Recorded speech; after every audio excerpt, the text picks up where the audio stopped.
Hello guys, আসসালামু আলাইকুম। সবাই কেমন আছেন? আজকে আমি আপনাদের দেখাবো সেদিনের আরাবিক বিরিয়ানি কিভাবে বানাইছিলাম। আজকে আবারও বানাবো, সবাই দেখতে থাকুন। প্রথমে আমি নিলাম কিছু মরিচ, যেগুলো ঝাল ছাড়া, রসুন, কিছু মশলা, তারপর টক দই নিলাম। সব মিক্স করে আমি এখন ব্লেন্ডার করব। দেখুন, ব্লেন্ডার করা হয়ে গেল। তারপর আমি এখন মুরগিটা কেটে নেব। দেখুন, বিড়ালগুলো আমার এখানে কত মিউ মিউ করতেছে। এগুলো আমার পোষা বিড়াল।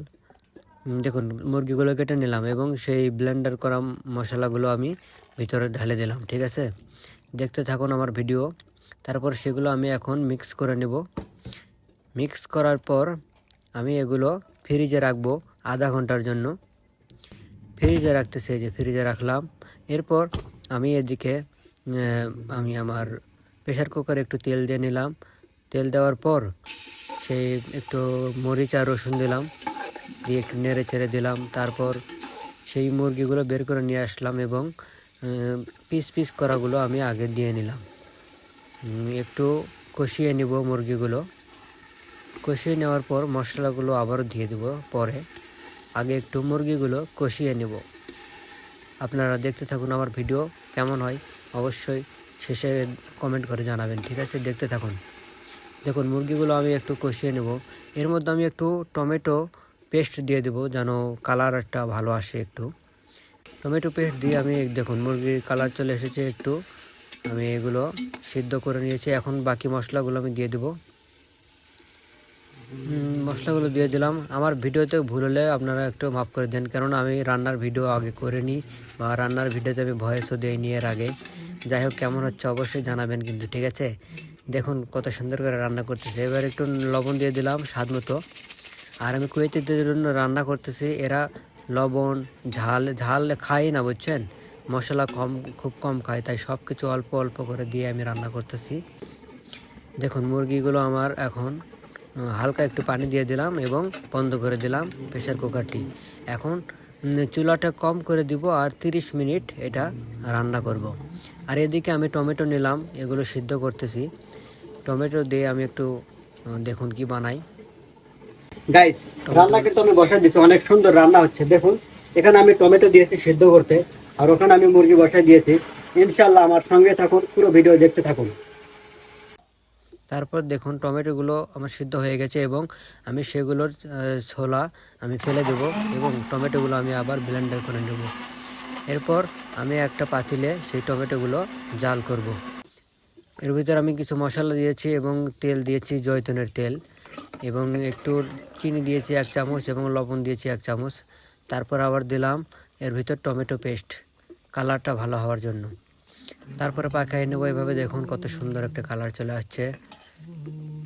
এটা খেতে অনেক সুস্বাদু, আমি খাই অনেক ভালো। তারপরে এদিকে আমি আলু ভাজি করে নিতেছি। এটা আমি ওই মুরগির ভিতর দেব।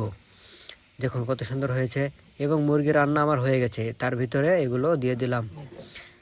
এখন আমি চাউল রান্না করব, মানে পানি গরম দিয়ে দিয়েছি ওইদিকে। দেখুন, এখন আলুগুলো দিয়ে দিলাম ভিতরে। কেমন হলো গাইস সবাই জানাবেন। ঠিক আছে, দেখুন এখন পানি গরম দিয়ে দিয়েছি। এর ভিতরে আমি কিছু দারচিনি, তেজপাতা, তারপর এলাচ, কিছু ঘি ঢেলে দিলাম এবং এর মধ্যে আমি চাউলগুলো দিব এবং এই চাউলগুলো আমি আধা সিদ্ধ করে নেব। আর এদিকে আমি কিছু জাফরান আর হচ্ছে গোলাপ জল দিয়ে একটা কালার করার জন্য আর কি, বিরিয়ানির একটা কালার করার জন্য এটা আমি নিয়ে নিলাম, জাফরান ও গোলাপ জল। এটা আমি পরে চাউলের উপর দেব। দেখুন, এদিকে চাউল রান্না হয়ে গেছে, আধা সিদ্ধ হয়ে গেছে। দেখুন কত সুন্দর চাউল রান্না হয়ে গেছে। পুরোটা না আমি আধা সিদ্ধ করে নিয়েছি। এটা আমি আবার ওই মুরগির সঙ্গে একদম পাকাবো। দেখুন হয়ে গেছে আমার চাউল। এখন চাউলগুলো আমি সেই রান্না করা মুরগির ভিতর দিয়ে দেবো। আর এদিকে দেখুন, আমি পেঁয়াজ আর কিশমিশ আমি কিছু উপরে চাউলের উপর দেওয়ার জন্য এটা বানিয়ে নিয়েছি। এটাকে কি বলে নাকি আমি জানি না সঠিক বাংলাতে, যাই হোক চাউলের উপর দেয় না ওইটা। তারপরে দিকে দেখুন, মুরগির ভিতর আমি দিয়ে দিলাম সেই আদা সিদ্ধ চাউলগুলো দিয়ে দিলাম। দেওয়ার পর এখন আমি ওই যে জাফরান দিয়েছিলাম, বানাইছিলাম, সেটা এখন ঢেলে দেবো। দেখুন এভাবে দিলাম না, এটা খুব সুন্দর একটা কালার হবে এর ভিতর, বিরিয়ানির কালারটা অন্যরকম হয়ে যাবে। আর এই পেঁয়াজ ও কিশমিশগুলো আমি ভেজে রেখেছিলাম, সেগুলো দিয়ে দিলাম। এখন আমি এটা ঢেকে দেব এবং এই চুলা একদম লো করে 30 মিনিট না 20 মিনিটের মতো আমি পাক করব। 20 মিনিট পর আমার এই বিরিয়ানিটি হয়ে যাবে। দেখুন, বন্ধ করে দিলাম এবং চুলার আঁচ কমিয়ে আমি 20 মিনিট পর দেখুন কি অবস্থা। মাশাল্লাহ হয়ে গেছে কিন্তু আমার বিরিয়ানি। দেখুন, ও মাশাল্লাহ মাশাল্লাহ, কেমন হলো গাইস দেখুন।